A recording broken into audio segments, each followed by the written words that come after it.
Hello everyone, welcome to Achievers 365। Achievers 365 आपके अपने channel पर हार्दिक स्वागत और अभिनंदन है। दोस्तों, आप जानते हैं कि भारतीय रेलवे सरकारी नौकरी देने के मामले में जो है भारत ही नहीं विश्व में भी सबसे बड़ी संस्था है, सबसे बड़ा ऑर्गेनाइजेशन है और लाखों छात्र इसकी तैयारी करते हैं और इसमें जो है लगे रहते हैं। तो आज सभी साथियों के लिए ये इम्पोर्टेंट वीडियो है। मैं ये वीडियो उन सभी साथियों के लिए बना रहा हूँ जो इस समय आईटीआई, बीटेक, डिप्लोमा कर रहे हैं या फिर अभी किसी भी एग्ज़ाम की तैयारी कर रहे हैं और टेक्निकल कोर्स कर रखा है। तो सभी आईटीआई, बीटेक और डिप्लोमा वाले कैंडिडेट के लिए ये स्पेशल वीडियो है। आने वाले समय के लिए आप तैयार रहें, इसलिए ये वीडियो आपको दिया जा रहा है। वीडियो पसंद आएगा तो लाइक और शेयर जरूर करिएगा। साथ ही साथ चैनल को सब्सक्राइब कर लीजिए, जिससे रेलवे की ऑथेंटिक और लेटेस्ट न्यूज़ आप तक पहुंचती रहे। तो सबसे पहले आपको पता होगा कि रेलवे को भौगोलिक स्थिति के अनुसार 17 जोन में बांटा गया है। जैसे कि आपने सुना होगा NR, NCR, WR, WCR, NER, SWR, इस तरीके से चीज़ें आपने, एसईआर, इस तरीके से आपने सारे जोन सुन रखे होंगे।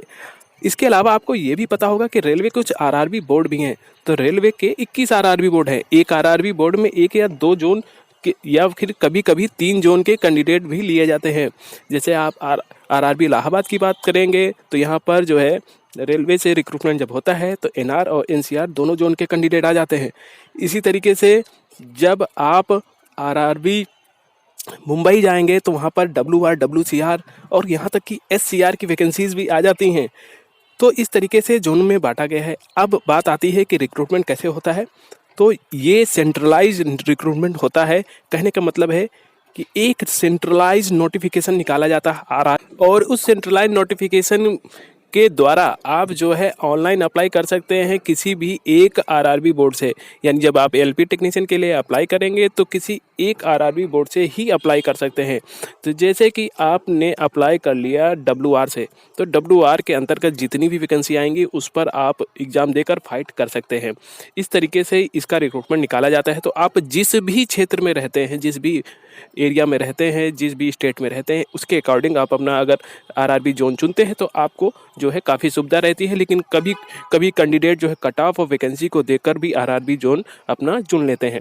देखिए, रेलवे की जो वैकेंसी आने का पैटर्न ये है कि 2-2, 3-3, 4-4 साल पे वैकेंसीज आती हैं, हर साल नहीं आती हैं। तो इस बात को आपको पहले समझना होगा। रेलवे जो है एक बार टेक्निकल वैकेंसी निकालता है, एक बार नॉन टेक निकालता है। ठीक है, 2014-15 में आप देखेंगे तो इन्होंने आरआरबी जेई की वैकेंसी निकाली थी। इसके पहले अगर आप देखेंगे 2014 में तो इन्होंने एलपी टेक्नीशियन की वैकेंसी निकाली थी। आप 4 साल और पीछे जाएंगे तो 2010-11 में इन्होंने एलपी टेक्नीशियन की वैकेंसी निकाली थी।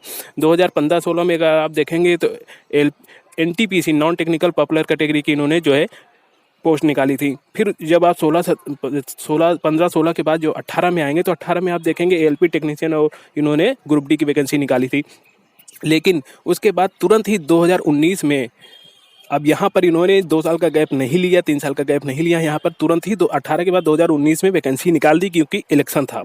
इलेक्शन की वजह से जो एनटीपीसी और ग्रुप डी की दोबारा जो वैकेंसी निकाली गई 2019 में, वो उसका जो है एक ही कारण था, इलेक्शन था और जो है लड़कों को आकर्षित करना था। तो वो वैकेंसी निकाल दी गई, जो जिसका कि एग्ज़ाम अभी चल रहा है, आप सभी जानते होंगे।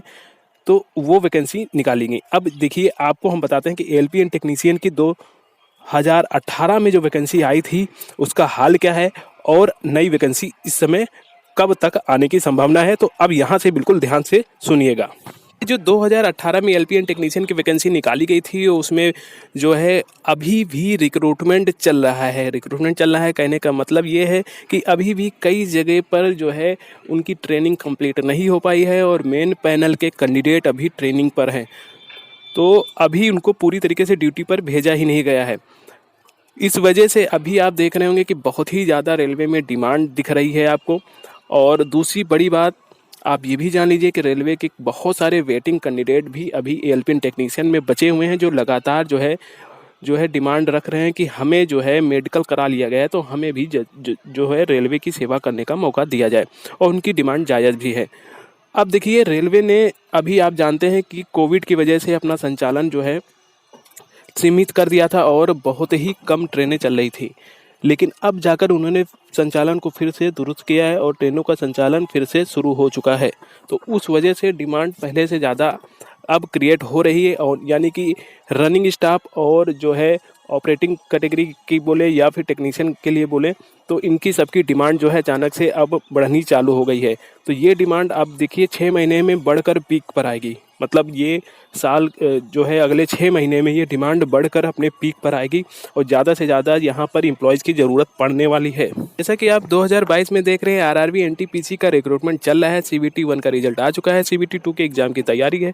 सीबीटी 2 के बाद स्टेज 3 का एग्ज़ाम और उसके बाद इसका मेडिकल और जो है डॉक्यूमेंट वेरिफिकेशन का प्रोसेस। तो ये लगभग आपका पूरा साल ले जाना है। और दूसरी बात, इसके बाद आप जानते हैं कि ग्रुप डी का भी एग्ज़ाम जो 1 लाख वैकेंसीज़ का है वो भी होना है। तो ये दोनों वैकेंसीज़ आपका 2022 ख़त्म कर देंगे। इस बीच में रेलवे कोई भी नई वैकेंसी नहीं निकाल लेगा, क्योंकि आरआरबी पर ऑलरेडी एनटीपीसी और ग्रुप डी का दबाव बना हुआ है और आरआरबी बोर्ड पर अभी भी एएलपी टेक्नीशियन की वैकेंसीज़ का दबाव बना हुआ है।